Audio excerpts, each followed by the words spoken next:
Do you think you should not be making certain mistakes? Do you think you should be a higher level by now? Do you tell yourself that you should be able to speak more fluidly? Well, in today's video, I want to tell you why that sort of thinking is doing more harm than good to your French and why you need to take some of the pressure off yourself.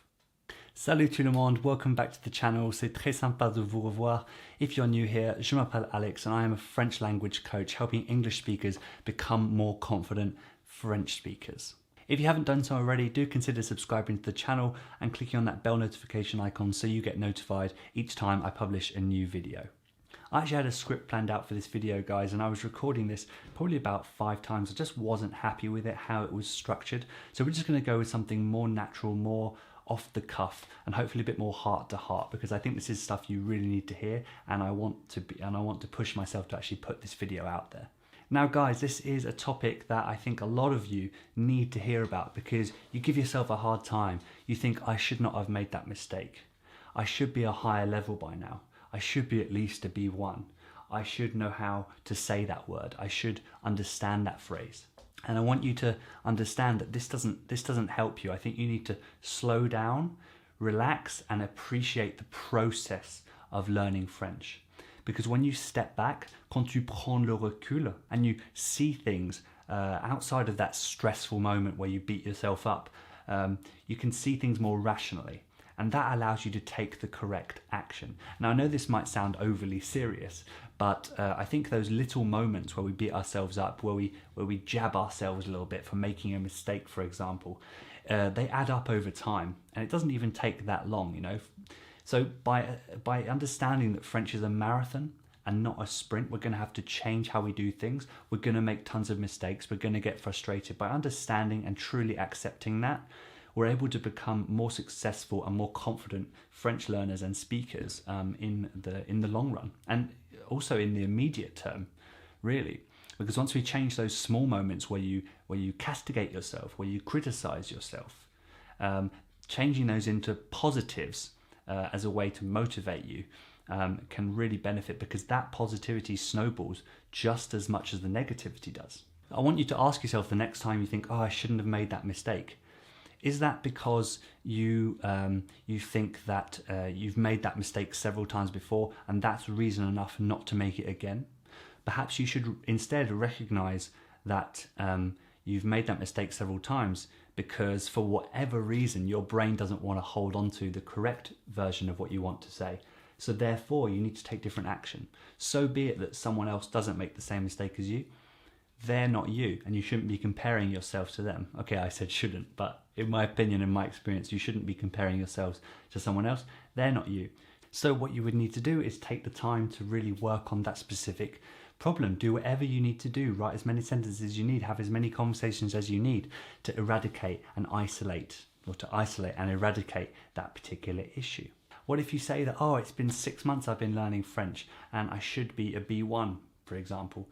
Well, so think about this. Okay, why should you be a B1? Have you been following something like the Pimsleur technique, where they've done thousands of studies and they found that on average people working on French solidly for this many hours per day, for this many months or weeks, get to a B1 level? Have you been doing that? And if so, have you been following that scale?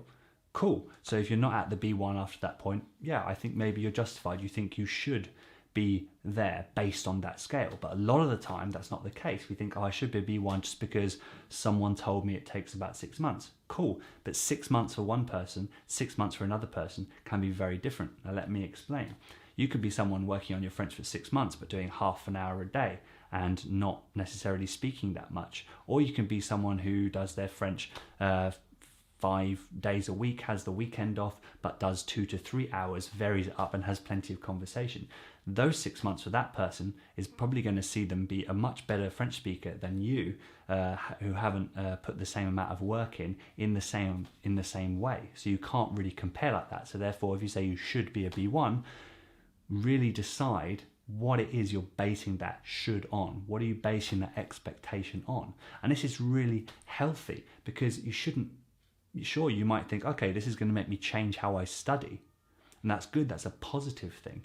But don't let yourself get yourself down because you think you should be somewhere where the actions you've taken that you thought were right, or the ones that you felt you could do up to this point, because you're also learning how to learn. You're not just learning French, you're learning how to learn French in most cases. So you're going to be doing things the wrong way. You're not going to make progress the way you would really hope to the first time around. So really just go a bit easier on yourself and just make sure you take the right action to not make the same mistake again. I think the worst thing you can do is to keep doing something that you know isn't working. So as soon as you figure out that that isn't getting you where you want to be, change it up. That's the best thing you can do. But eradicate should when it is based on purely emotion and irrational thinking. Prendre le recul. Prendre le recul, as we said earlier, it means just to take a step back. And you can also say la nuit porte conseil. La nuit porte conseil, which is sleep on it basically. The night brings advice. The night brings counsel, if you like. What if you think you should be speaking more fluidly after this amount of time, or you should be speaking more fluidly based on the amount of times per week that you speak? Yes, but think to yourself, well, what am I actually talking about? Who am I talking to? Am I having most of my conversations with natives who speak super fast? I can barely get a word in edgeways. That makes me feel like I can't say anything, but I still think I'm speaking enough to get more fluid. No, not necessarily. Are you speaking to people in an environment which caters towards language learning to give you the confidence and the space and the time to express yourself and figure out ways around pauses and obstacles in the conversation? If you spend 6 months doing that way, rather than 6 months just in amongst people who don't give you the time to think about what you want to say, then of course you're not going to be at the same position after those 6 months. So again, be rational and decide whether you're justified in actually criticizing yourself. As an experienced French learner myself, I'm always now asking myself, pourquoi? Pourquoi, pourquoi, pourquoi? Why? Why am I reacting like that? Why am I being like that with myself? Why did I say that? Why did I make that mistake? And by constantly questioning my actions and my thoughts and the things that I say, I actually feel like I am far more rational, and it enables me to make faster progress because I don't beat myself up for as long. I have more of an excitement to get back on the horse and try again and just enjoy the process. Too many of us, especially nearer the beginning or near that intermediate plateau phase, we get frustrated and we lose sight of why we're doing this. We're doing this to communicate. We're doing this to speak to other people for the most part. And so you really need to enjoy the process so that you don't get too frustrated and lose enthusiasm and lose appetite for the challenge.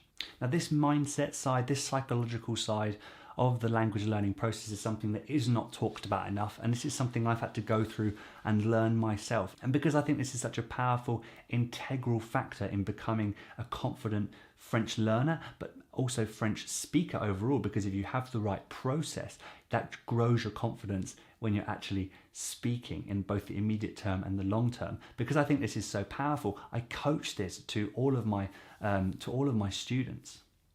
Today is more of a short but concise and very important video in my opinion, guys. So if you have resonated with any of the things I've said today about feeling like you should be better than you are, you should be speaking more fluidly, you shouldn't be making certain mistakes, do give the video down below a like. It really helps me put my videos out there in front of more French learners like yourselves.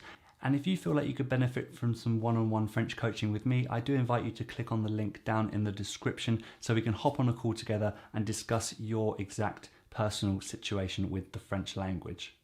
But I'll leave you with this, guys. Soyez gentils avec vous-même. Be kind to yourselves.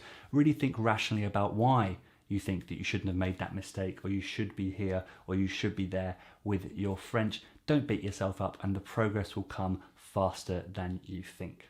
Learning French is far more than just learning thousands upon thousands of words. It's also about how you approach the process and how you feel about yourself when you are doing it. Merci beaucoup, comme d'habitude, de m'avoir rejoint ici et d'avoir regardé. I will see you in the next one. Don't forget to subscribe, and oui, bon français. Ciao.